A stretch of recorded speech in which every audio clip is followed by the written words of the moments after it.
मेरा नाम केशव है। मैं गया में रहता हूँ। मैं भी एक ही परीक्षा देकर रिजल्ट आने का इंतजार कर रहा था। दोस्तों, ये कहानी बहुत रोचक और असाधारण है। अंत तक सुनिएगा। मेरे परिवार में मेरे माँ, पिताजी और एक छोटा भाई है। भाई हाई स्कूल में पढ़ता है। मेरे पिताजी रेलवे में नौकरी करते हैं। हम लोग रेलवे के 3 कमरे के एक क्वार्टर में रहते हैं। मेरे चाचा जी दिल्ली में रहते हैं। उनकी की बेटी की शादी होने वाली थी, जिसमें चाची ने मेरी माँ को 1 महीने पहले ही बुलाया था, क्योंकि जिम्मेदारी वाला सारा काम मेरी माँ को ही संभालना था।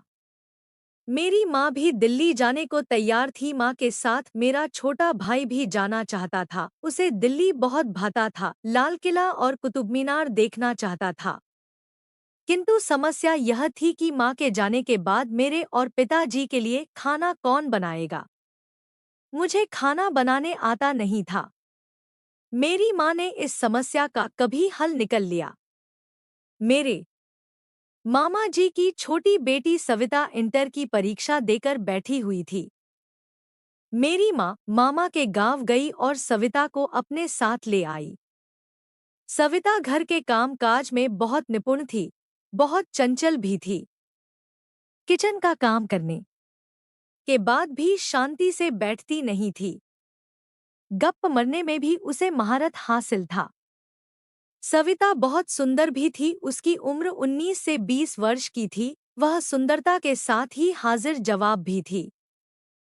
2-3 दिनों में ही हम दोनों भाइयों से घुल मिल गई थी। कोई भी बात निडर होकर बोलती। बातचीत के क्रम में वह कभी-कभी मेरे कंधे पर अपना हाथ रख देती, जिससे मैं थोड़ा असहज हो जाता था। हंसी मजाक में तो कभी-कभी मेरे पीछे से लटक जाती थी। मैं कुछ बोल भी नहीं पाता था। उसे कंप्यूटर सीखने की बड़ी इच्छा थी। मेरी माँ के साथ इसी शर्त पर आई थी। माँ ने कहा कि सविता को कंप्यूटर कोर्स के लिए एडमिशन करा दो।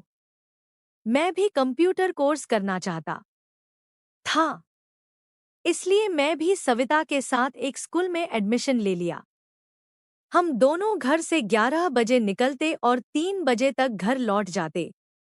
बाइक पर पीछे सट कर बैठती थी, जिससे उसके दोनों स्तनों का दबाव मेरी पीठ पर महसूस होता था। उसे 1-2 बार ठीक से बैठने बोला तो बोलती, क्या हुआ भाई, किसी गैर के साथ तो बैठी नहीं है। मैं निरुत्तर हो जाता। 2 दिनों के बाद माँ और छोटा भाई दिल्ली के लिए ट्रेन से रवाना हो गए। माँ के जाने के बाद साविता घर में पारदर्शी आगे से अधखुला नाइटी पहन लेती थी, जिससे उसके दोनों उभार साफ साफ दिखते थे। ऐसा लगता था कि मुझे जानबूझकर दिखाने के लिए नाइटी पहनी हो। तब मैं उसकी ओर देखता भी नहीं था और उसे मना भी नहीं कर पाता था। पापा जब ड्यूटी से आते तो ऊपर से दुपट्टा रख लेती थी। एक दिन कंप्यूटर स्कूल से लौटने के बाद मैं अपने कमरे में आ गया और सविता नहाने के लिए वॉशरूम में चली गई। मैं माँ से बात करना चाहता था। मेरे मोबाइल में बैलेंस नहीं था। मैं सोचा सविता के मोबाइल से बात कर लेते हैं। मैं सविता के कमरे से उसका मोबाइल लेकर बात करने का प्रयास करने लगा।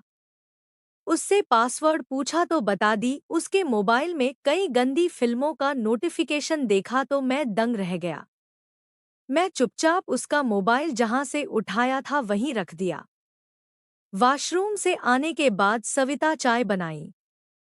मेरी चाय मेरे कमरे में रख गई और खुद अपने कमरे में पलंग पर बैठकर चाय पीने लगी और मोबाइल पर बिजी हो गई। मैं कुछ देर बाद धीरे से कमरे में गया और उसके पीछे खड़ा होकर देखने लगा। बड़े चाव से एक गंदी फिल्म देखने में व्यस्त थी। उसे मेरे उसके पीछे होने का पता ही नहीं चला।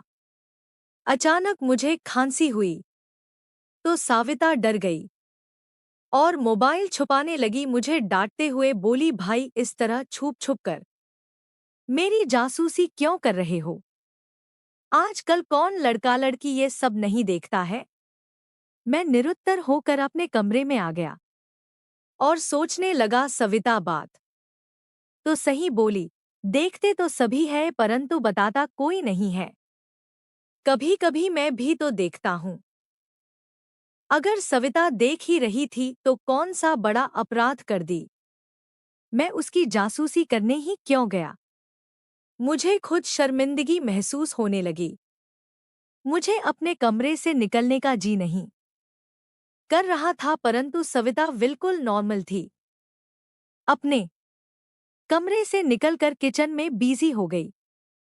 थोड़ी देर के बाद साविता मेरे कमरे में आई और बोली, भाई क्यों मुंह लटका कर बैठे हो, आओ किचन में मेरी थोड़ी सहायता करो, कम से कम सब्जी काट दो। लेकिन मैं साविता का सामना करने की हिम्मत नहीं कर पा रहा था। इसी बीच पापा ड्यूटी से आ गए। साविता पापा के लिए चाय पहले ही बना चुकी थी। पापा को चाय देने उनके कमरे में गई। पापा ने सविता से पूछा, बेटा चिकन बनाने आता है। सविता ने हाँ कहा तो पापा ने मुझे पुकारा और चिकन लाने के लिए पैसा दिया। मैं चिकन लाने चला गया। मेरे पापा को रोज शाम को शराब पीने की आदत थी। उनकी इस आदत के खिलाफ मां ने बहुत बार आंदोलन किया। पापा पर कोई असर नहीं पड़ा। अंत में मां हार गई। पापा में एक बात खास थी कि बाहर से पीकर कभी नहीं आते थे। हाँ, अपने साथ शराब की बोतल लेकर आते थे। पीने के बाद चुपचाप सो जाते थे, किसी से कोई बातचीत नहीं करते थे। कभी कभी पीने के लिए अपने एक स्टॉफ को बुला लिया करते थे। मैं चिकन लाया और किचन में रख दिया। सविता चिकन बहुत स्वादिष्ट बनाई। पापा का स्टाफ आ गया था। चिकन के साथ पापा आज थोड़ा ज्यादा ही पी चुके थे। जैसे तैसे खाना खाने के बाद पापा अर्ध बेहोशी की अवस्था सो गए। रात्रि के 10 बज चुके थे। मेरा खाना मेरे कमरे में साविता रख गई थी। मैं खाने के बाद बेड पर लेटा हुआ था, नींद नहीं आ रही थी। आज की घटना पर कई तरह के विचार मेरे दिमाग में घूम रहे थे। मुझे तो आश्चर्य हो रहा था कि सविता पूरी तरह से नॉर्मल थी। थोड़ी देर बाद सविता मेरे कमरे में आई। मैं बहुत डर गया। बोली, भाई उस कमरे में अकेले डर लग रहा है क्या, मैं भी यहीं सो जाऊं। वह एक चादर नीचे बिछाकर सोने लगी तो मैं कहा, बड़ा पलंग है ऊपर ही सो जाओ। सविता पलंग के दूसरे किनारे पर गहरी नींद में सो गई। मुझे सब कुछ असहज लग रहा था। मैं बहुत देर तक जगा रहा। नींद कब आई पता ही नहीं चला। सुबह लगभग 5 बजे मेरी नींद टूटी तो मैं हड़बड़ा कर उठा। मैं सविता को पीछे से लिपट कर सोया हुआ था। मेरा एक हाथ सविता की कमर पर था। उस हाथ को सविता पकड़ रखी थी। धीरे से उसके हाथ को अलग किया और उठकर वॉशरूम में फ्रेश होने चला गया। लौट कर आया तो साविता को उठाया। वह फ्रेश होकर किचन में बिजी हो गई और पापा मॉर्निंग वॉक में चले गए। रोज की तरह मैं सविता के साथ कंप्यूटर क्लास चला गया। शाम को लौटा। आज पापा की नाइट ड्यूटी थी। खाना खाकर पापा लगभग 9 बजे ड्यूटी के लिए निकल गए। पापा के जाने के बाद हम लोगों ने खाना खाया। खाने के क्रम में सविता ने कहा, क्यों भाई बहुत शरीफ बन रहे थे। रात में तो तुम मेरे साथ कसकर लिपटे हुए थे। मैं खुद को तुमसे छुड़ाने का प्रयास करते करते थक गई थी। भाई तुम तो रिश्ते की मर्यादा तोड़ने के लिए व्याकुल हो रहे थे। मुझे नहीं लग रहा था कि तुम नींद में हो। कुछ याद आ रहा है या भूल गए। मैंने कहा, तो तुम जगा देती। मैं क्यों जगाती, तुम तो बहुत शरीफ ठहरे। मैं देखना चाहती थी कि तुम बाउंड्री पार करते हो या नहीं। मैं भी अब खुल गया। मैंने कहा कि अगर बाउंड्री पार कर जाता तो नींद में कोई पार नहीं कर सकता, तुम नीचे गिर जाते। इतना बोलकर वह हंसने लगी। सविता किचन में बर्तन साफ करने चली गई। मैं बहुत दुविधा में फंसा हुआ था कि साविता रिश्ते में मेरी बहन है, उसके साथ उल्टा सीधा काम करूं या ना करूं, अगर किसी को पता चलेगा तो मेरे बारे में क्या सोचेगा। परंतु यहाँ देखने कौन आ रहा है? घर में तो पिताजी भी नहीं है। मेरे कई दोस्त अपने रिश्ते दी बहनों के साथ शारीरिक संबंध बनाए हुए थे। मेरे पास कई उदाहरण थे। मैं दार्शनिक रूप से सोचने लगा कि मानव का भी अजीब अजीब समाज है। एक समाज में रिश्ते के भाई बहन में ही शादी होती है, तो एक समाज में ऐसे करना भारी अनुचित माना जाता है। सविता के अध खिले वक्षस्थल को देखकर आज मेरा मन भी काबू से बाहर हो रहा था। किचन से निकलकर सविता अपने कमरे में चली गई। सविता आज बहुत खुश थी, जैसे उसे आज लंबे इंतजार के बाद बहुत बड़ा तोहफा मिलने वाला हो। थोड़ी देर में मेरे कमरे में आई और बेखौफ मेरी गोद में बैठ गई। वो जैसे ही मेरी गोद में बैठी, मेरे शरीर में सनसनी फैल गई। मेरी रगों में खून का रफ्तार बहुत तेज हो गया। वह सीधे मुद्दे पर आ गई। मैं लाइट ऑफ करना चाहता था तो उसने माना कर दिया। अब हम दोनों एक दूसरे के प्रति पूर्ण समर्पण और प्यार के साथ जिंदगी का अद्भुत नया सुख रात भर एक दूसरे को देते और लेते रहे। सविता मेरे हर कदम का स्वागत करती, पूरा सहयोग और समर्थन करती। इस नए रास्ते के हम दोनों नए राहगीर थे। रास्ते में जंगल, पहाड़, नदी, सभी तरह के अवरोध आ रहे थे, किंतु हमसफर अगर बेहतर हो तो इन अवरोधों में भी रास्ता मिलता रहा। चलते चलते कई बार भयावह दर्द का सामना करना पड़ा। इस भयावह दर्द में अंतर्निहित था चरम आनंद का अज्ञात अकूत सुख। बड़ी कोशिश और परेशानी के बाद आखिरकार हम दोनों ने मंजिल को प्राप्त कर लिया। अब सुकून की नींद आने लगी। रात्रि के चौथे पहर मैं सो गया। सुबह 8 बजे सविता चाय लेकर मेरे कमरे में आई और मुझे जगाया। पापा भी ड्यूटी से लौट चुके थे। मैं चाय पीकर वॉशरूम में फ्रेश होने चला गया। सविता किचन में व्यस्त हो गई। पापा आकर सो गए थे। हम लोग खाना खाकर कंप्यूटर क्लास चले गए। जब लौटने लगा तो सविता रास्ते में बोली, भाई गुलाबी रंग का बैलून खरीद लो। पहले तो मैं कुछ समझा नहीं।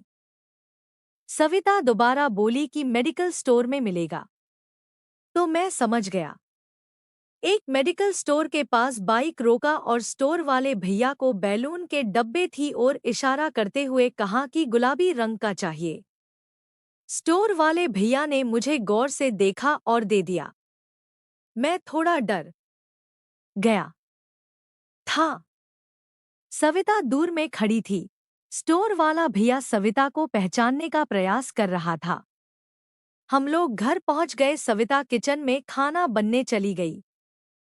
पापा को शाम 8 बजे से ड्यूटी थी। पापा खाने का टिफिन लेकर 7 बजे निकल गए। अब घर में सविता और मैं था। आज कोई खतरा नहीं था। मैं कल से ज्यादा आज बेताब हो रहा था। खाना खाने के बाद आज सविता मेरे ही कमरे में आकर पलंग पर बैठ गई। सविता ने बैलून का डब्बा मांगा। बड़े प्यार से बैलून को उसके स्थान पर फिट किया, जो भविष्य को आगे बढ़ाने का काम करता है। हमारे लिए बिल्कुल नया अनुभव था। सुरक्षा के लिए सावधानी बहुत जरूरी थी। आज के कार्यक्रम की शुरुआत बड़ी धीमी गति से हुई, मगर कुछ ही पल बाद तेज से तेज गति पकड़ने लगा। दर्द मिश्रित खुशी की बहार छाने लगी। रात भर कार्यक्रम चलता रहा। इस कार्यक्रम का सिलसिला माँ और छोटे भाई के दिल्ली से लौट आने तक रोज रात में भरपूर बेरोक-टोक चलता रहा। माँ भाई के लौट आने के एक सप्ताह बाद सविता खुशी अपने घर लौट गई, इस वायदा के साथ कि भाई मेरे घर भी कभी कभी आया करो। मम्मी पापा दोनों टीचर हैं, स्कूल चले जाते हैं, मैं अकेले रहा जाती हूँ। मैंने आने का वायदा किया। यह कहानी सबक देती है कि जवानी थी चौखट पर कदम रख रहे बेटा बेटी को रिश्तेदारों के यहाँ भेजने में सावधान रहें। साथियों, कहानी यदि अच्छी